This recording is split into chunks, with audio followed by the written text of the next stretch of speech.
A união estável passa sempre por mudança, seja jurisprudencial ou normativa. O provimento 146 do CNJ trouxe novidades, alterando o provimento 141 e novamente o 37.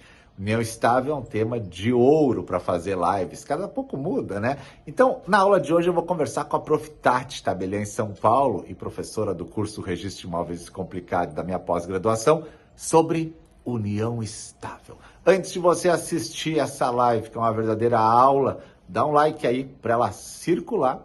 E se você não se inscreveu ainda, aproveite, se inscreva no meu canal do YouTube para você poder receber muitos conteúdos e a gente continue produzindo muito mais para você. Bora estudar?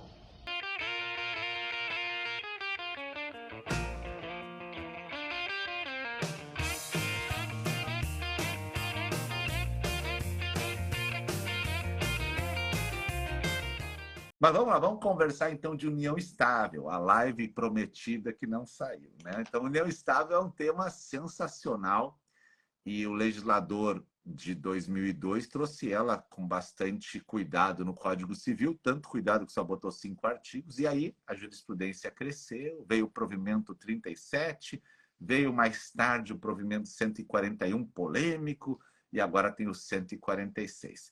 Como é que é a união estável nesse país hoje, hein? A gente já pode ter alguma novidade em relação a isso? A gente tinha feito aquela live bombástica pós-provimento 141, né, em março, né, prof?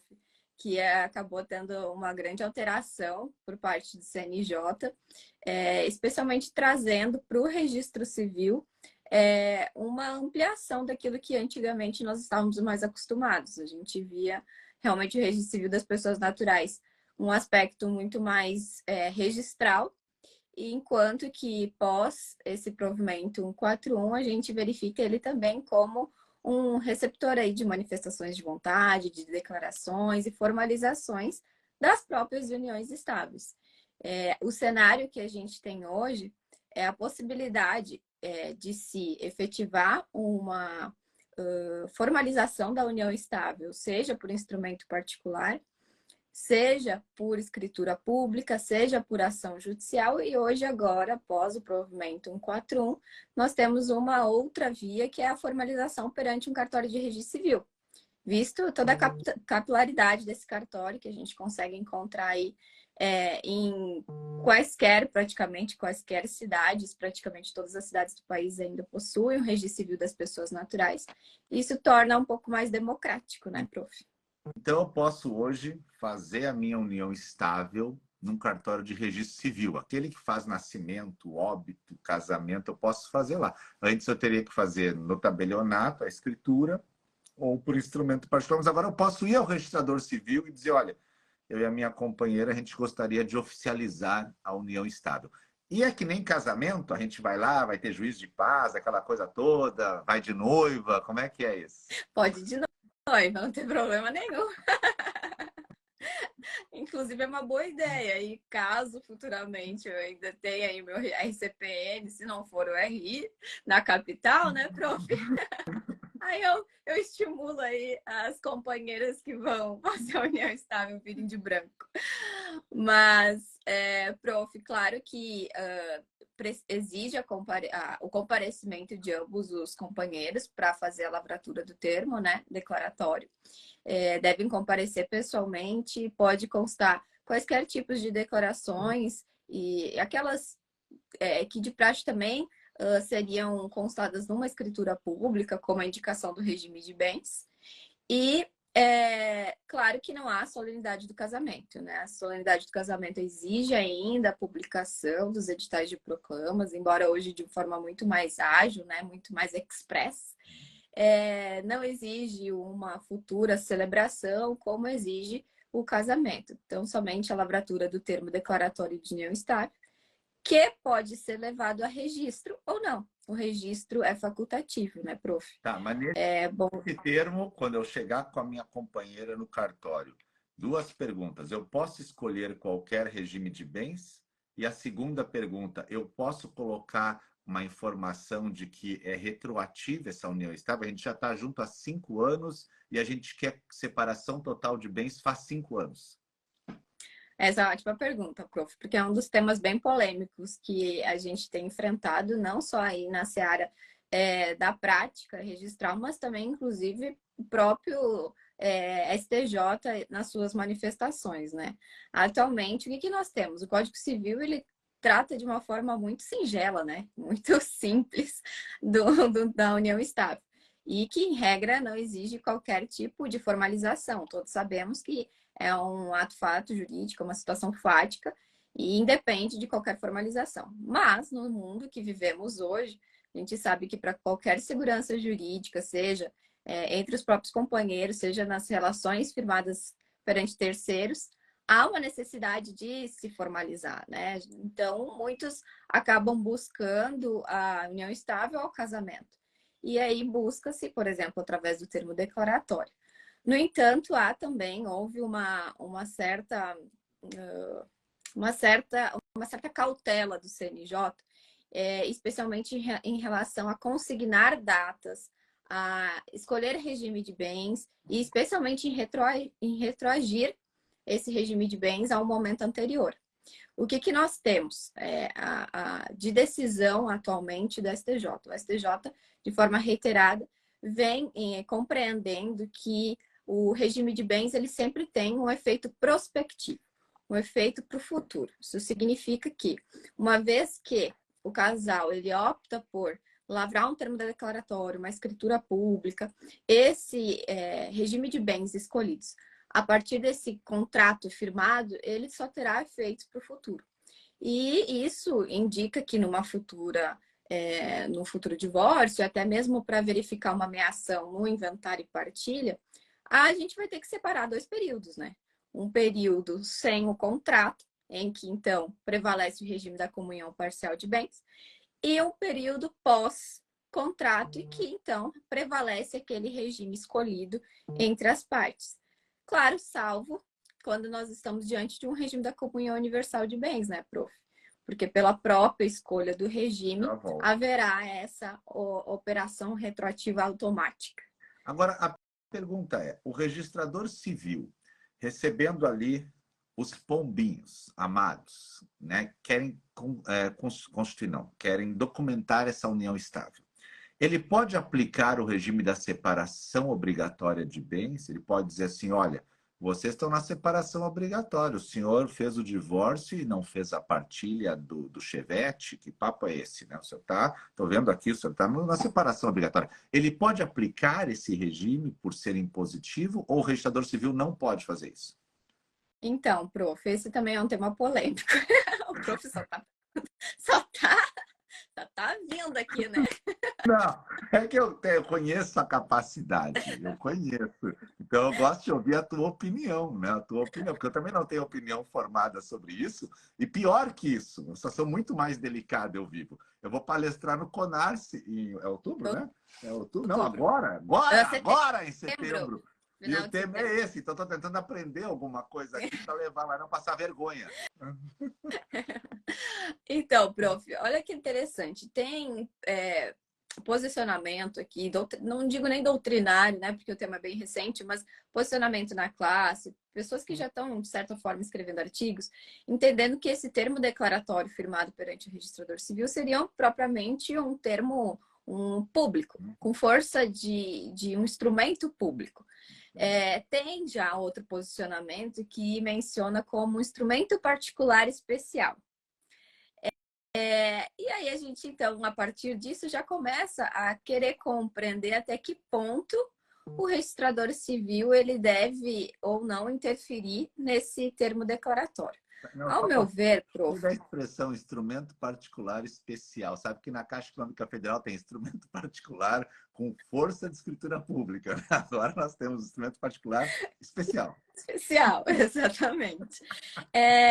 A minha opinião, prof, é no sentido de que, como esse termo declaratório ele é firmado perante um oficial de registro civil, que tem a fé pública, que deve sim zelar pela segurança jurídica dos atos e pela legalidade, assim como o tabelião, quando ele recepciona também essa escritura declaratória de união estável, devem sim analisar todos os quesitos em conformidade à lei. Só que nos próprios tabelionatos há essa polêmica, né? De que se o tabelião ele deve sim barrar a livre escolha do regime de bens diante de uma causa suspensiva ou diante de uma idade septuagenária ou não. Então, acredito que essa mesma polêmica se estende ao registrador civil, que, ao meu ver, ele tem o dever, sim, de fazer essa análise. E o que o prof estava mencionando é exatamente nesse sentido. Será que essas causas suspensivas ao casamento, elas se estendem, elas devem ser aplicadas à união estável ou não? O STJ ele tem uma única decisão, até onde eu tenho conhecimento, no sentido de que se estenderia, no sentido de que, olha, inicialmente ele tinha, até inclusive também foi recentemente simulado, no sentido de que, olha, aqueles que firmarem uma união estável após a idade septuagenária deve ser aplicado o regime da separação obrigatória, tal qual o casamento. Não podemos privilegiar a união estável em detrimento ao casamento. Atualmente, de forma mais moderna, houve e bateu as portas do judiciário no mesmo sentido, de haver um casamento anterior em que se estava tão somente separado de fato, e uma união estável constituída nesse meio tempo sem o prévio divórcio. Se não houve o divórcio, não houve partilha de bens. Se não houve partilha de bens, estamos diante de uma causa suspensiva ao casamento, que se estenderia essa união estável. Então, o regime de bens nesse período seria da separação obrigatória. Há posicionamentos mais, acredito, fortes atualmente de aplicar, prof. Acredito que os advogados, quando comparecem no tabelionato ou mesmo no registro civil, diante dessa situação, eles vão, de fato, verificar que não poderia ter essa livre escolha do regime de bens. O que se deve ter cuidado, então, somente só puxando em relação a separado de fato, é que não adentra o registro, tá? Se eventualmente a intenção for registrar, for levar registro no livro E, essa união estável, a fim de que ela tenha efeito perante terceiros, e isso também é um ponto de diferença entre um termo declaratório e um registro, é que a partir do registro ele tem essa oponibilidade, erga omnes, aí não há necessidade de previamente realizar esse divórcio e comprová-lo. Excelente, né? Porque o separado de fato, ele pode começar um novo relacionamento, tudo bem, né? Para quem ainda lembra, o separado de fato é o cara que bota a mochila nas costas e sai de casa, permanece casado e muitas vezes essa situação fica irregular por muito tempo. Ele pode começar uma união estável? Pode começar uma união estável. Pode fazer até um documento dela? Pode, tudo bem, né?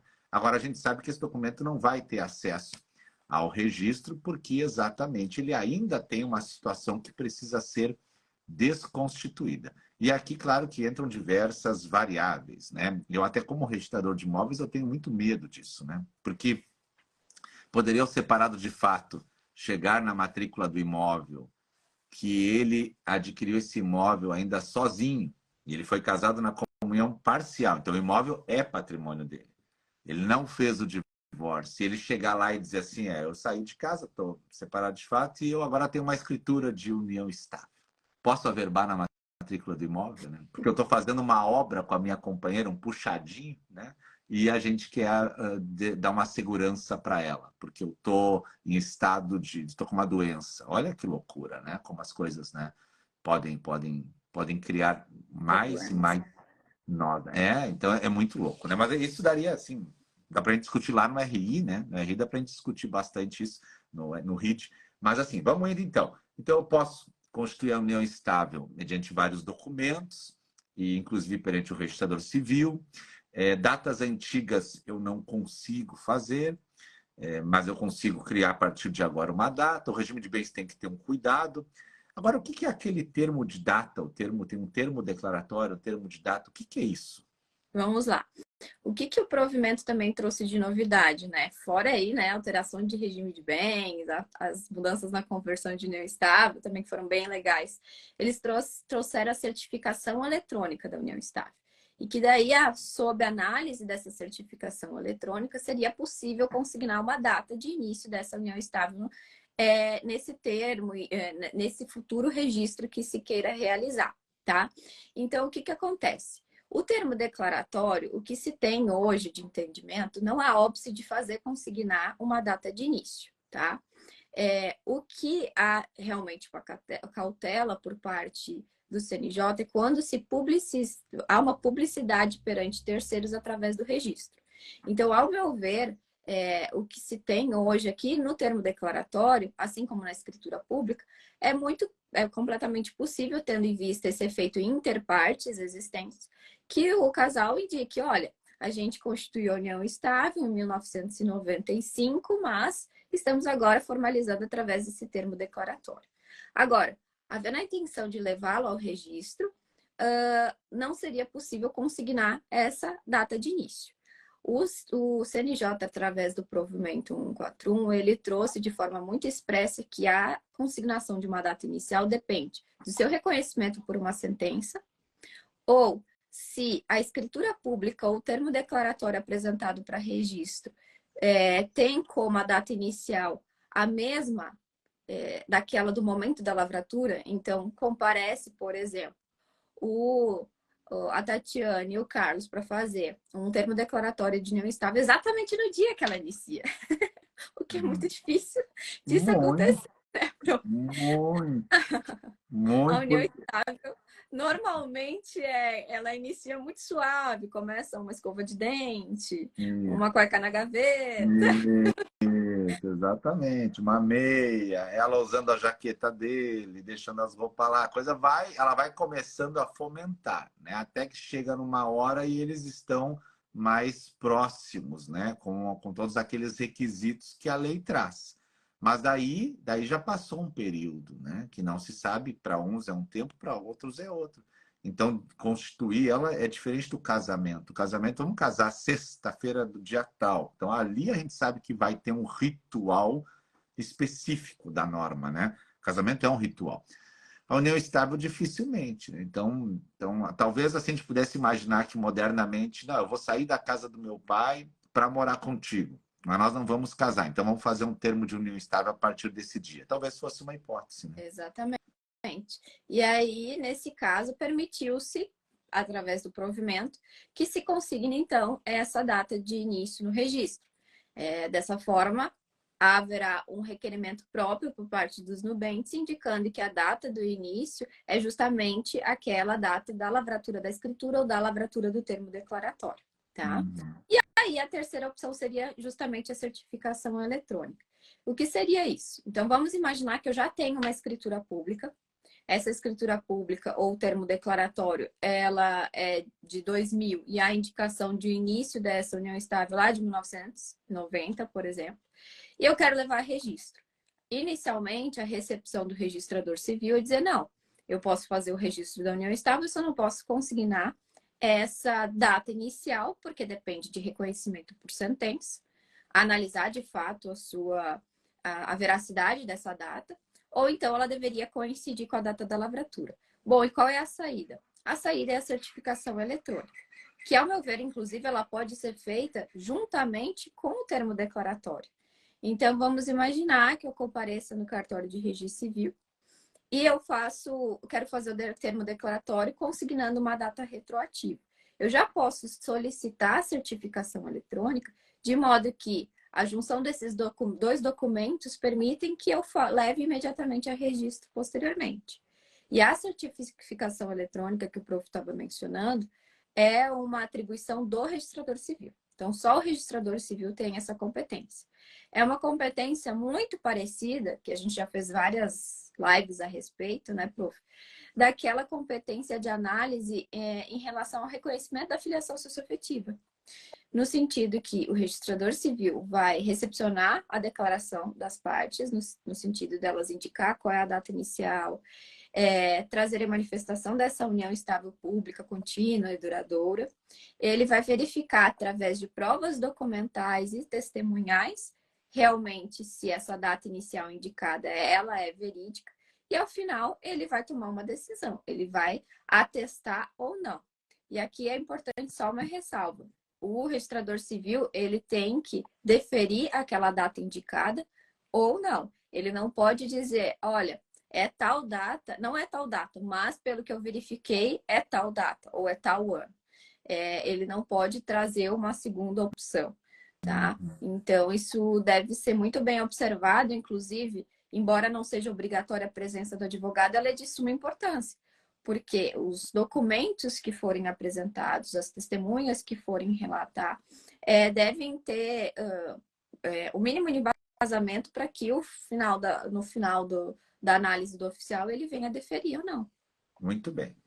Então, eu já tenho a união-estado surgindo de fato ou documentada. Documentada, várias hipóteses. E ainda tenho a certificação digital. Tenho a polêmica se pode o registrador aplicar a separação obrigatória de bens ou não. E temos a questão dos regimes de bens. Nesse termo declaratório, nesse perante oficial do registro civil, eu posso escolher livremente um regime de bens ou precisaria fazer um pacto antinupcial no caso de uma comunhão universal? Né? É um tema importante esse, né? Porque nós, no registro de imóveis, temos uma dificuldade com isso em relação aos instrumentos particulares. O cara chega lá e diz, não, estou em união estável, está aqui, ó, firma reconhecida até, e a gente escolheu comunhão universal de bens, meu amigo. E esse termo aqui é o que calibra a minha vida com ela. E aí, agora, o registrador civil, poderia colocar? O que tu acha? O provimento 141, ele trouxe de forma muito expressa de que o termo declaratório, ele pode constar todas as declarações relativas à união estável, inclusive de regime de bens, de escolha de regime de bens, tá? E aí, como é que a gente vai conciliar as decisões do STJ que indicam que o regime de bens não retroage, a possibilidade de fazer uma certificação eletrônica e a escolha de um regime de bens? Ao meu ver, todas as situações elas são distintas, tá, prof? Quando a gente faz uma certificação eletrônica, a gente não está retroagindo propriamente o regime de bens. A gente está indicando, averiguando, dando publicidade o início da união estável e não propriamente a escolha de um regime de bens. O momento da lavratura do termo é que definirá os efeitos prospectivos que até então são assim decididos pelo STJ. Lembrando que, né, prof, nada disso encontra previsão expressa no Código Civil. E é possível que futuramente o próprio STJ venha decidir de forma diversa. Olha, a gente sempre decidiu que os efeitos eram prospectivos. Não, vamos começar a retroagir aí. Ou vamos começar a retroagir quando tiver uma certificação eletrônica. A gente, na verdade, não sabe como seguirá o entendimento que realmente, à medida que a própria sociedade vai evoluindo, isso pode vir a alterar aí nos tribunais superiores. Não tem jeito. Mas, ao meu ver, prof, são situações distintas. Eu poderia livremente escolher um regime de bens, sabendo que os efeitos são prospectivos. Eu poderia livremente fazer uma certificação eletrônica e que ela teria tão efeitos somente de averiguar qual é a data do início da união estável. E isso não impede que num futuro divórcio ou numa futura inventário e partilha fins de averiguar a ameação, se verifique aqueles períodos que eu mencionei antes, da mesma forma. Até o momento da formalização era um regime, posteriormente era outro. A diferença é que no judiciário, no momento do divórcio, vocês não vão precisar ficar discutindo qual é a data de início da união estável, não, porque já foi feita a certificação eletrônica. Vocês não precisarão reconhecer uma união estável previamente e dissolvê-la no mesmo processo. Vai haver dissolução imediata, né, prof? Perfeito. Dissolução que também pode bater no registro civil. Já vou chegar na dissolução. Antes disso, eu quero convidar todo mundo que está nessa live aqui para seguir a prof. Tatiane. Você clica aqui no meu nome, aqui vai aparecer o nome dela, segue ela. Ela é tabeliã em São Paulo, foi minha aluna, hoje já é até minha professora, me ensina muito, né? E agora vai se tornar registradora de imóveis do estado de São Paulo. Uma fera, pessoa que eu conheço bem, conheço a família e tenho um conhecimento enorme. Sigam a Prof. Tati, porque você vai aprender muito. Ela sempre posta conteúdos muito bons e relevantes. E ela é professora do curso Registro de Imóveis Descomplicado e professora da minha pós-graduação. Então é só alegria nessa live aqui, só alegria.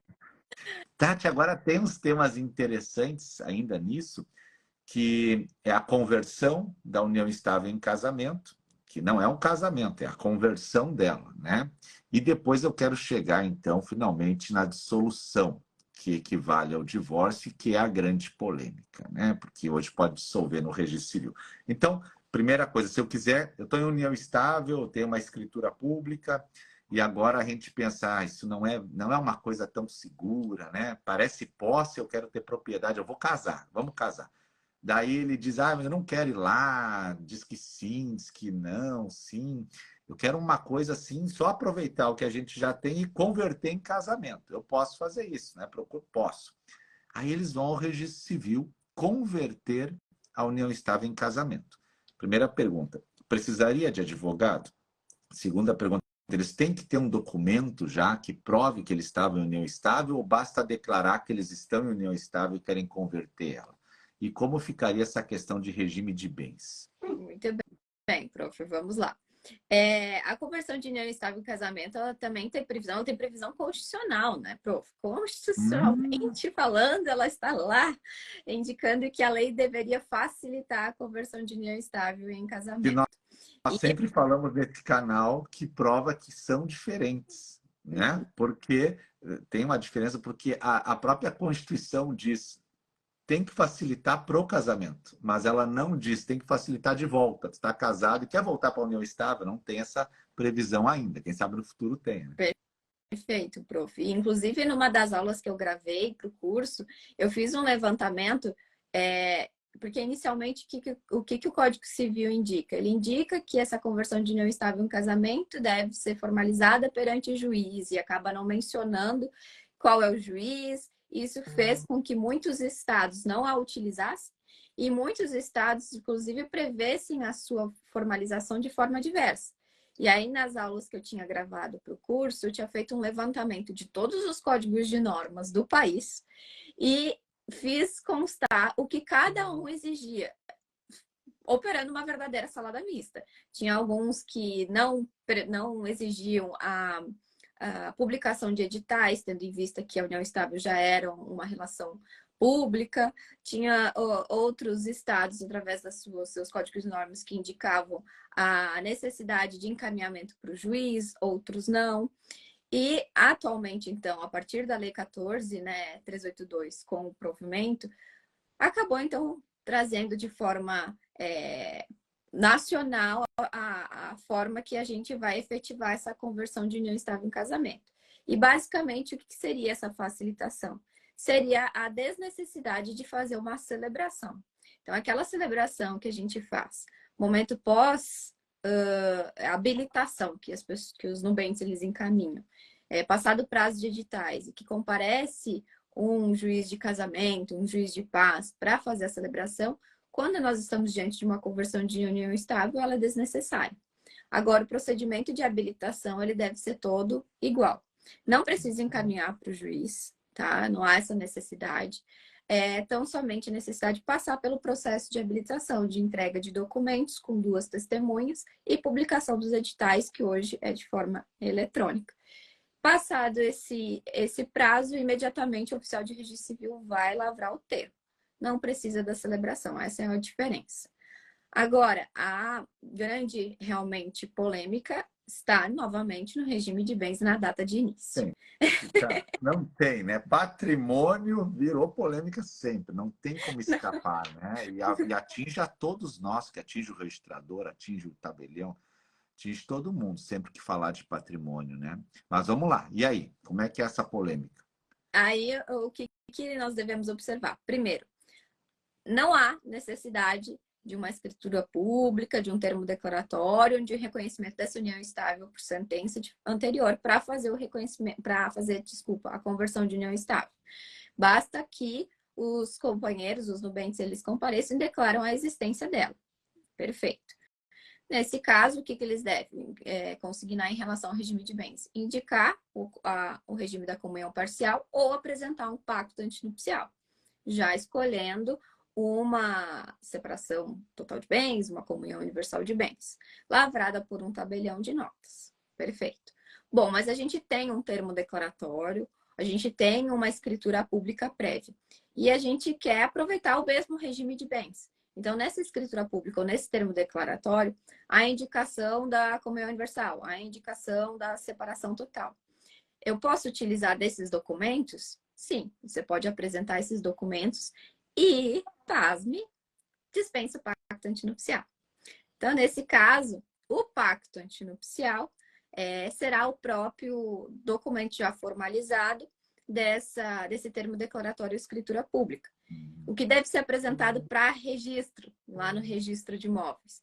É esse termo declaratório, essa escritura pública, mais a certidão de casamento, fazendo consignar de forma expressa que o regime de bens adotado é o da comunhão universal, por exemplo, conforme o termo declaratório ou conforme a escritura pública, tá? Dispensando de fato o pacto antinupcial.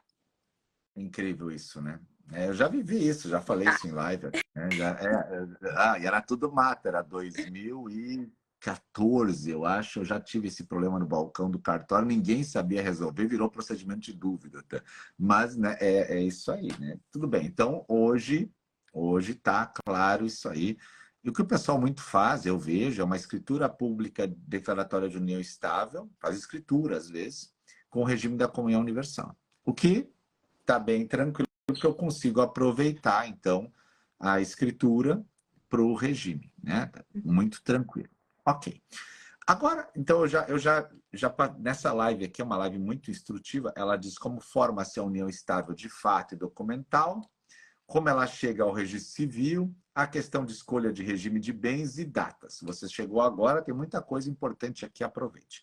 Mas agora tem a grande polêmica, que é a dissolução da união estável. Ninguém imagina que vai dissolver, senão nem começava, né? Mas a sociedade é muito dinâmica e, claro, os relacionamentos acabam assim como iniciam, de repente.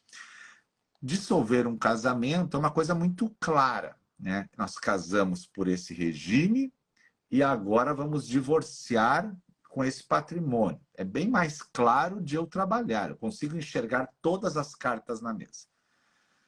Na união estável não é tanto, né? Um pouquinho mais difícil a situação. Bom, vamos lá. A princípio de dissolução de união estável só poderia ser feita ou judicial ou no tabelião. Agora, pode o registrador civil fazer um termo de dissolução de união estável? Sim, prof. A possibilidade também, a Lei 14.382, com alteração na Lei 6.015, trouxe tanto os termos declaratórios de união estável como os termos de dissolução serem realizados e efetivados perante o registrador civil. E aqui devem ser observados, inclusive o Código Nacional de Normas menciona isso de forma expressa, uma análise de todos os requisitos, aqueles relativos à dissolução de união estável, da Resolução 35, do Código de Processo Civil, às escrituras públicas. Portanto, a necessidade de companheiros que sejam maiores e capazes, que não haja filhos menores, que não haja nascituro e que eles estejam em consenso nessa formalização, e especialmente a presença de um advogado. Tá? Então, para a dissolução de união estável, tanto por escritura pública como por termo declaratório, a presença do advogado é essencial.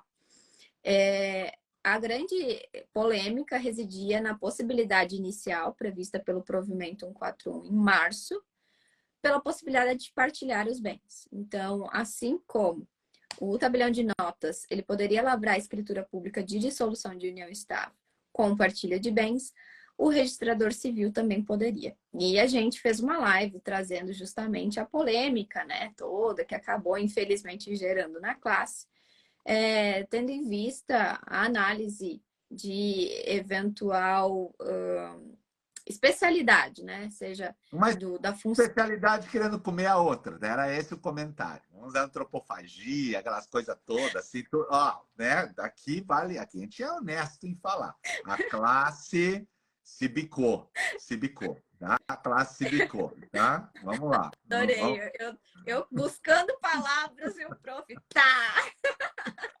Vamos ter honesto, já passou, a dor já passou a dor, passou, agora né? tá todo mundo mais acomodado. Não é para tanto, não menos. Né? Antes era dedo no olho, né? Agora não. Então, antes havia um comentário que, uma classe pegando da outra, né? Que coisa chata, papai. E surgiu isso e explodiu até, né? Tanto que a gente estava numa live, eu e você, e nós repensamos no meio da live se a gente devia continuar a live ou não. 850 800 e quantas pessoas Quase assistiam na live? 900 pessoas tinham aquela live e eu disse, tá, acho que tem alguma coisa errada que está acontecendo aqui, porque era muito caliente o negócio. Então, agora que está mais calmo, a gente já sabe, né?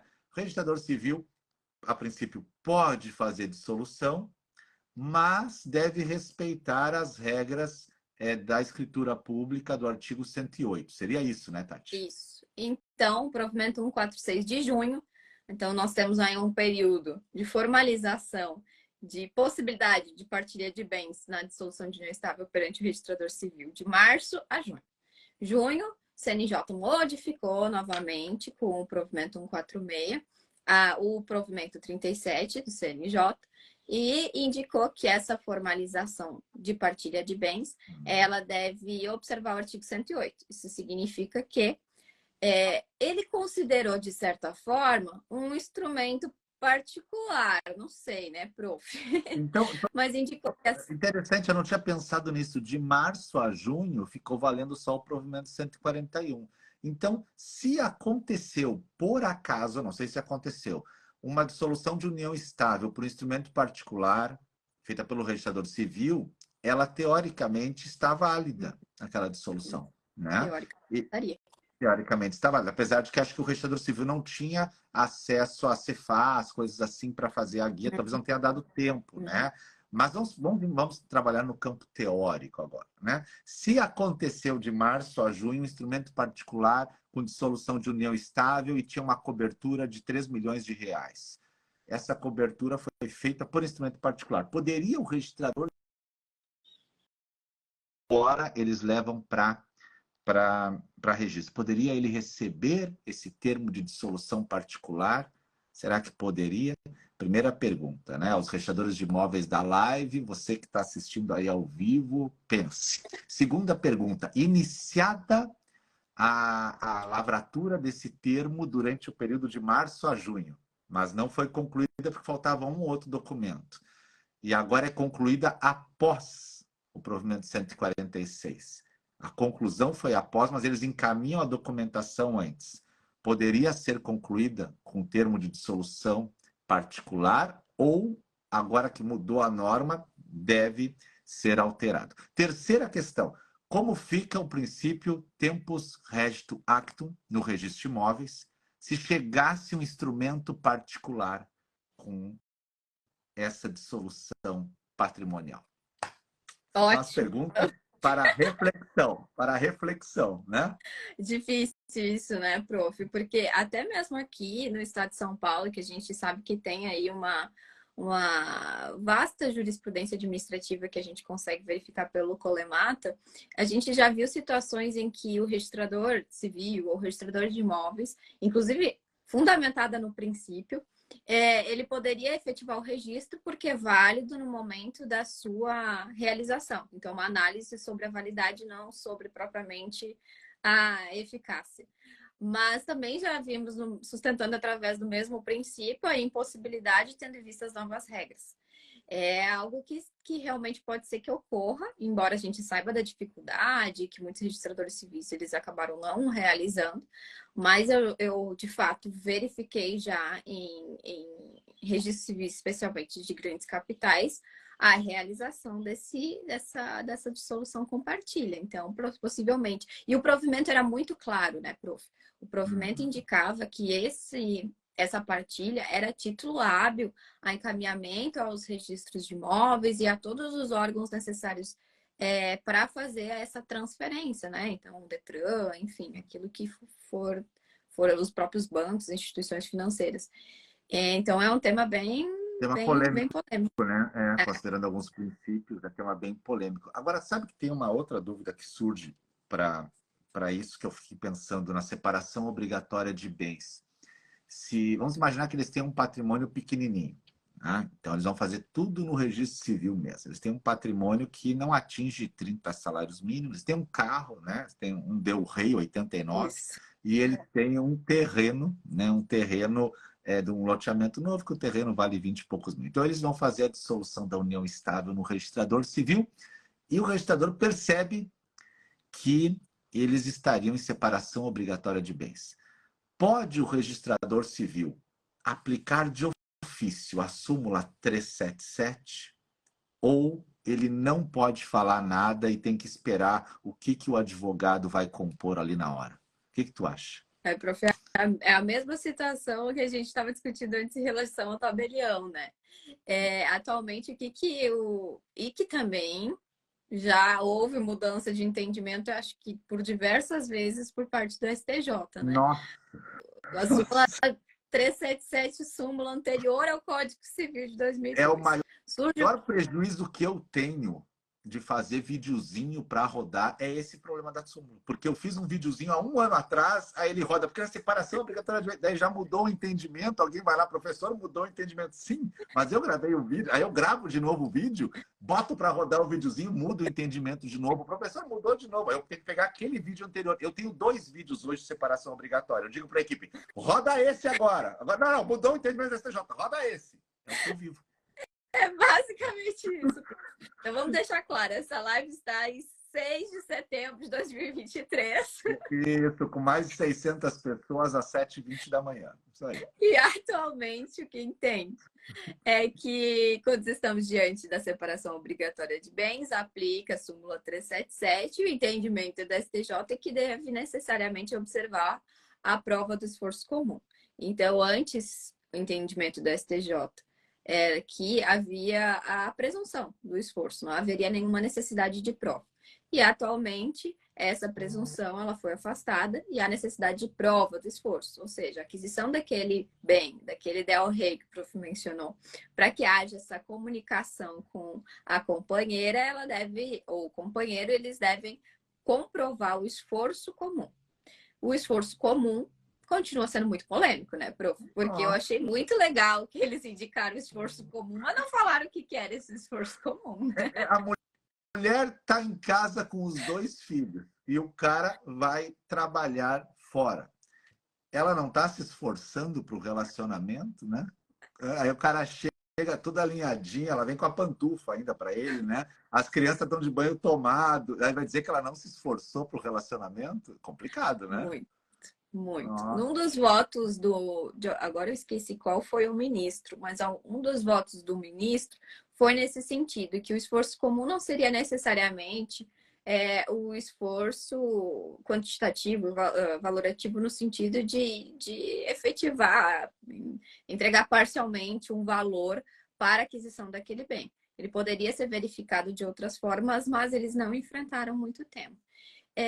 Ao meu ver, prof, eu acho que quando se está diante de uma dissolução de união estável, que ela está sendo formalizada por escritura pública ou por termo declaratório no registro civil de forma consensual, isso pode ser livremente declarado. Eu acho que deve, sim, o oficial e o tabelião verificarem o regime da separação obrigatória e indicarem por declaração que aquele bem foi adquirido por esforço comum.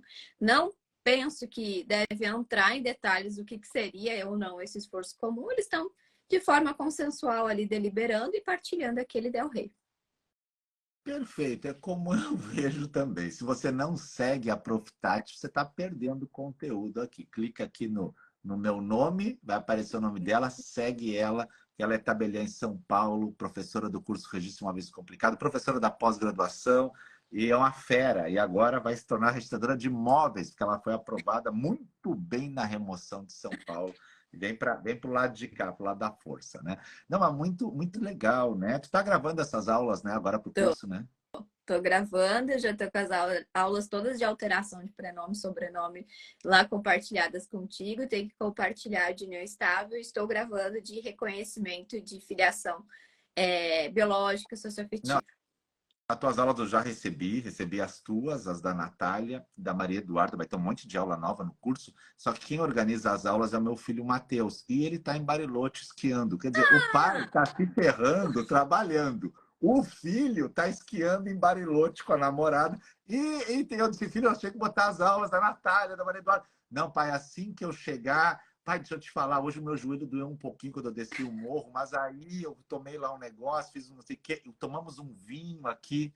Beleza, o pai acordando todo dia cedo fazendo live. Mas é isso, cada um no seu momento, né? Um dia eu também vou para Bariloche, né? Um dia eu vou lá. Eu também, prof. A nossa glória chegará. Chegará, os humilhados serão exaltados, né? Então, Ai, as aulas, eu já sei que elas estão lá, e assim que o Matheus chegar, a gente vai tocar ali, com certeza, e arrumar isso. E as tuas aulas serão um sucesso, as tuas, da Natália, da Maria Eduarda, que estão prontas para entregar para os alunos, e maravilhosas. Essas decisões do STJ que tu falou, o pessoal quer acesso, depois tu vê como tu vai fazer, não sei se tu vai fazer, abrir caixinha, fazer uma postagem, aí é contigo. Uma última dúvida que o pessoal comentou no chat que eu estava anotando, e eles falam muito sobre a morte, né? União estável e morte. Tu tem alguma posição nesse sentido? Você consegue reconhecer após a morte uma união estável hoje no Brasil, de forma extrajudicial? Porque judicial até acredito que com elementos probatórios e coisas se consiga fazer muita coisa. Mas extrajudicial, se consegue? vamos imaginar que a gente tem, então, companheiros aí que viveram uma longa vida e nunca fizeram escritura pública e o termo declaratório, né? Porque o pessoal gosta de viver na emoção. E aí não tem lá só um Del Rey, né? Tem casa na praia, tem casa no campo, tem um triplex na cidade. E nesse meio tempo falece então um dos companheiros, com filhos do próprio casamento, com filhos de outro casamento anterior, e como vamos então realizar esse inventário de forma extrajudicial. Inicialmente, obrigatoriamente, a consensualidade, né? Fora todos os outros demais requisitos. Mas a resolução 35, ela vem já permitir que, havendo esse consenso, os demais herdeiros, eles compareçam ao ato para reconhecer a ameação desse companheiro. Então, de fato, eles estão ali reconhecendo a existência dessa união estável. Por quê? Porque seria realmente inviável de que um próprio companheiro comparecesse no cartório, olha, eu sou a única herdeira, não tenho documento algum que prove, mas a gente tinha uma união estável. Então, com essa mera declaração realmente pela via extrajudicial, em que não se comporta perante o tabelião de notas uma dilação probatória, seria de fato impossível. A brecha que, por exemplo, aqui no estado de São Paulo, se deu, e a partir de decisão da corregedoria, é no sentido de que, se realmente ela é a única companheira, não existem outros herdeiros ali para reconhecer e que estão partilhando aquele patrimônio, para reconhecer essa ameação, essa união estável, mas foi apresentada uma escritura pública já lavrada em vida e assinada por ambos os companheiros, e aqui entre parênteses, é possível que realmente exista, mas que eles já estavam separados, fecha parênteses. Mas ela apresenta essa escritura pública, seria possível, então, fazer pela via extra, afastando a necessidade da via judicial. Sensacional. É um tema que dá para discutir horrores, né? Porque ele abre uma série de variáveis, né? Tu abre uma curvinha para o lado, já é uma estrada nova, assim, que vai lá para Goiás, né? Para o outro lado. Então, é muito louco, né? Muito legal. Tati, eu quero agradecer a tua presença. Quero te convidar para a semana que vem você voltar no café para a gente, de repente, dar seguimento nesses temas bons. O pessoal gosta muito de ti, sente muito tua falta. Não sei se tu viu ali no chat, que saudade, né? Então, a Tati é professora do curso Registro de Imóveis Descomplicado, uma das fundadoras lá de 2021, né? Ela era minha aluna e eu identifiquei ela na comunidade secreta. Eu olhava a comunidade e ela ajudava todos os alunos ali. E aí eu disse, essa moça quem é? Eu convidei ela para conversar e fazer live, né? Te lembra a tua primeira live? Depois começou a gravar aulas para o curso e virou essa figura aí, inquestionavelmente, uma grande tabeliã desse país que toma muito ao registro civil também, né? Ajuda muito. O registro civil gosta muito de você. Você já resolveu muitos casos de muitos cartórios no país, as pessoas que assistem o teu material. Obrigado, Tati. Deixa uma mensagem aí para o pessoal para a gente finalizar. Obrigada, prof. E quero agradecer a presença de todo mundo aqui, a paciência com a live. Espero que vocês tenham gostado. Quem quiser material pode pedir lá no direct para mim no Instagram. Acho que eu vou fazer uma postagem a respeito também hoje da live. Boa. E vamos continuar assim, prof. Vamos. Agora eu quero continuar com dos velhos, que nem nos velhos tempos, né? Que a gente fazia toda semana uma live juntos. Era muito bom. Nós tínhamos o café com registro civil na quinta-feira, lembra? Lembro. Era muito bom. Era bom demais, né, prof? Inclusive, prof, até esqueci de mencionar essa, só para deixar aí uma brechinha aí, de repente, para uma própria live. Essa semana teve uma decisão, claro, em grau aí em primeiro grau, de um reconhecimento de um trisal, uma união estável entre três, não sei se o prof viu. Eu vi. Com possibilidade de registro imediato quando do nascimento de um dos filhos, em nome dos três, dessa poliparentalidade. Bem interessante. E com um mandado de averbação para o registro civil, inclusive. Foi em Novo Hamburgo, Rio Grande do Sul, não foi? Acho que foi em Novo Hamburgo, né? Foi em Novo Hamburgo. Interessante. Eu acho que a gente poderia pegar essa decisão e semana que vem fazer uma live dela, né? Será que a gente consegue acesso à decisão? Eu tenho, o Dr. Conrado me encaminhou ontem. Eu te mando. Então, vamos então ler ela e vamos fazer uma live sobre isso. Maravilha, tá? Show. Falou, querido. Obrigado. Obrigada, prof. Beijo pra você. Bom dia de trabalho, tudo de bom. Pessoal, até mais, até breve. Até mais. Tchau. Tchau.